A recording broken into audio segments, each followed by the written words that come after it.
안녕하세요, 주간느바의 쭈바입니다.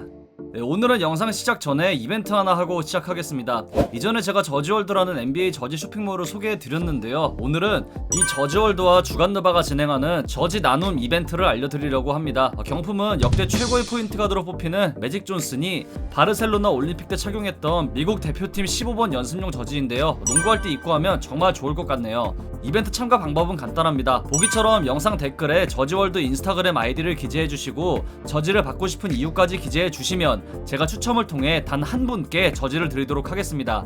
댓글은 오늘 밤 12시까지 받고 당첨자는 커뮤니티를 통해 공지하도록 하겠습니다.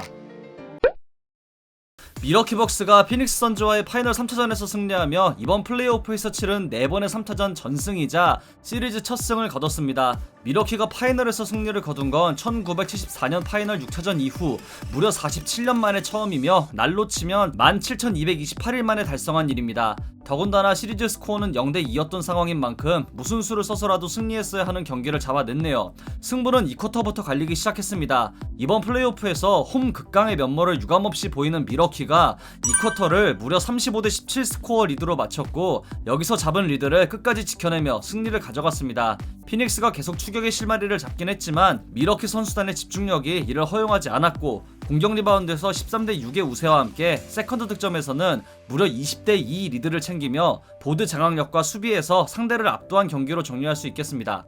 이 중심에 있던 야니스 안테토쿤보는 2차전에 이어 무시무시한 퍼포먼스를 선보였는데요, 오늘 경기에서는 무려 17개의 자유투 중 단 4개만 흘리는 엄청난 집중력을 보였습니다. 여기에 40득점을 동반한 더블더블을 달성하며 지난 경기에서의 패배를 서력하는 데 성공했습니다. 역대 NBA 파이널에서 연속 경기 40득점 동반 더블더블을 달성한 선수는 오늘 야니스를 포함한 단 3명으로, 재밌는 사실은 야니스는 이번 플레이오프를 통해 르브론 제임스처럼 달리면서 샤킬 오닐처럼 페인트 존을 초토화하고 있는 점입니다. 야니스는 오늘도 페인트 존에서만 28점을 넣으며 몬스터 퍼포먼스를 선보였는데요, 야니스의 이번 플레이오프 평균 페인트 존 득점은 20.1점으로 단연 압도적인 1위를 기록 중입니다. 지난 20년을 기준으로 해당 기록을 세운 선수는 샤킬 오닐 뿐이며, 현대 농구의 트렌드를 생각한다면 야니스가 현 트렌드 안에서 얼마나 압도적인 퍼포먼스를 보이고 있는지 잘 알 수 있는 대목입니다.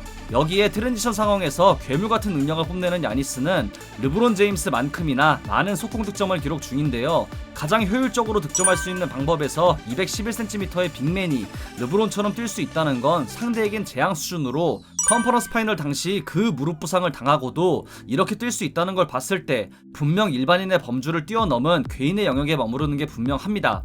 주로 홀리데이 역시 지난 경기에 부진을 딛고 좋은 모습을 보였습니다. 분명 상대 에이스 수비에 부담이 많아 공격에서까지 A급 활약을 기대하는 건 욕심일 수도 있지만, 파이널에서만큼은 홀리데이의 초인적인 능력이 반드시 필요한 상황에 오늘처럼만 해준다면 팀의 승리 확률은 무조건 올라가는 가운데 팀이 4차전까지 좋은 경기를 펼치길 바랍니다. 피닉스는 시리즈 3연승 도전에 실패했습니다. 데빈 부커가 극심한 야투난조에 시달렸던 것과 크리스 폴이 4개의 실책을 범한 것과 스캇 포스터 주심을 만났다는 점, 디안드레 에이튼이 조기 파울 트러블에 걸린 것까지 이길 수가 없는 경기를 펼쳤죠. 목요일에 있을 4차전에서는 분위기를 바꿀 수 있을지 기대됩니다. 댈러스 매버릭스의 자말 모슬리 코치가 올랜도 매직의 신임 감독으로 팀에 합류하게 되었습니다. ESPN의 에드리안 오즈나로스키에 따르면 계약 규모는 4년이며 구단은 모슬리의 선수 육성 능력에 기대를 갖고 이 계약을 진행한 것으로 보입니다. 클리브랜드 캐벌리어스의 3년차 가드 콜린 섹스턴이 다양한 팀에 관심을 받고 있습니다. 마이애미 현지 매체는 마이애미 히트가 섹스턴 영입에 관심이 있다고 했고, 오프시즌 고란 드라기치, 켄드릭 넌, 빅터 올라디포가 모두 팀을 떠날 가능성이 있다는 걸 이유로 밝혔습니다. 만약 섹스턴이 마이애미에서 주전 가드로 득점에 집중한다면 공수 균형이 뛰어난 만능형 선수 지미 버틀러와 잘 어울릴 거라는 예측입니다. 한편 마이애미 이외에도 보스턴 셀틱스와 뉴욕 닉스, 인디애나 페이서스가 섹스턴 영입에 관심이 있을 거라고도 전했습니다. 최근 크로스 앤 포스터라는 NBA 커뮤니티는 인스타그램을 통해 각 포지션별 마지막 파이널 MVP 수상자를 공개했습니다.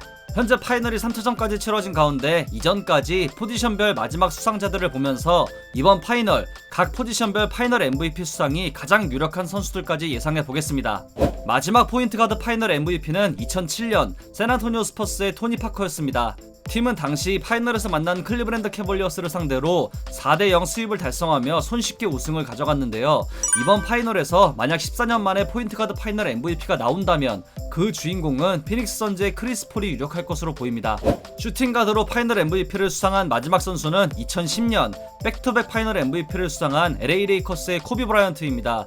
보스턴 셀틱스를 상대로 7차전까지 가는 혈투 끝에 본인의 5번째 우승이자 2번째 파이널 MVP까지 챙긴 코비인데요.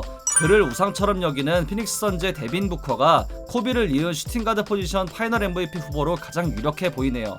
스몰 포워드는 지난 시즌에 르브론 제임스가 마지막이었습니다. 2012년을 시작으로 9년 연속 파이널 MVP를 독식한 포지션이자 NBA 역사상 가장 많은 10명의 파이널 MVP를 배출한 포지션입니다. 르브론은 작년을 포함해 해당 구간 4번의 파이널 MVP를 수상하는 위험을 보여줬죠. 만약 스몰 포워드 포지션이 10년 연속 파이널 MVP 수상 기록을 세운다면 그 주인공은 밀워키 벅스의 크리스 미들턴이 될 가능성이 가장 높다고 봅니다. 파워포워드의 마지막 수상자는 2011년 댈러스 매버릭스의 구단 첫 우승을 이끈 덕 노비츠키입니다. 해당 파이널에서 댈러스는 강력한 마이애미 빅3를 상대로 4대2 우승을 차지했고, 노비츠키는 팀 덩컨과 함께 파이널 MVP를 차지한 유일한 파워포워드입니다. 이번 파이널을 통해 가장 유력한 파워포워드 파이널 MVP 후보인 야니스 안테토쿤보가 해당 부분 3번째 선수가 될 수 있을지 기대되네요. 마지막으로 센터 포지션은 2002년의 샤킬 오닐입니다. 마이클 조던과 함께 3픽과 3연속 파이널 MVP를 수상한 유일한 선수로 해당 파이널에서의 활약도 무시무시했죠. 피닉스 선즈의 디안드레 에이튼은 샤크에 이어 19년 만에 역사상 9번째로 센터 포지션 파이널 MVP를 노릴 수 있는 가장 유력한 후보입니다. 여러분이 예상하는 파이널 MVP는 누구인가요? 애틀랜타 호크스 소속으로 이번 플레이오프에서 최고의 활약을 보인 트레이 영의 아버지 레이 영이 최근 트위터를 통해 8년 전에 찍은 사진을 공개했습니다. 그 사진은 바로 현지 시각 기준 2013년 7월 10일 당시 보스턴 셀틱스의 데니 에인지 단장과 브래드 스티븐스 감독과 어린 영이 함께 찍은 사진인데요. 당시 영의 아버지는 이들에게 아들을 계속 지켜보라고 했고, 둘은 어린 영에게 격려의 말을 전할 만큼 친절했었다고 합니다. 만약 영이 보스턴 소속으로 NBA에 데뷔했다면 굉장히 재밌는 일화가 되었겠네요. 골든스테이트 워리어스의 스테픈 커리가 ESPY 어워드에서 진행한 2021년 최우수 NBA 선수에 선정되었습니다. 이 시상식은 미국의 ABC와 ESPN이 1993년부터 개인 및 팀 스포츠 및 기타 스포츠 관련 성과를 두고 상을 수여하기 시작한 행사로, 커리는 시즌 MVP를 수상한 니콜라 요키치를 포함해 르브론 제임스, 케빈 듀란트, 데미안 릴라드를 제치고 이 상을 수상했습니다. 한편 최우수 남자 선수로는 NFL의 레전드 톰 브래디가 선정되었습니다.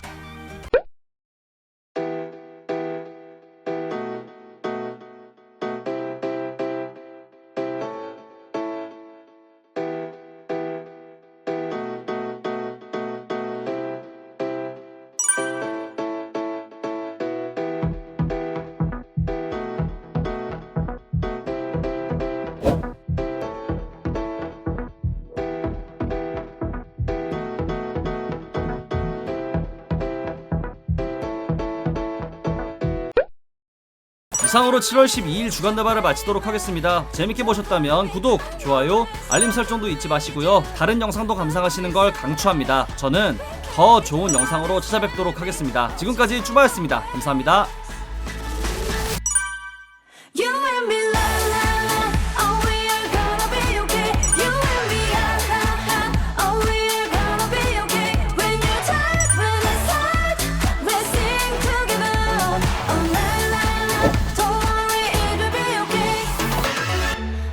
Strange in this wasting daily life.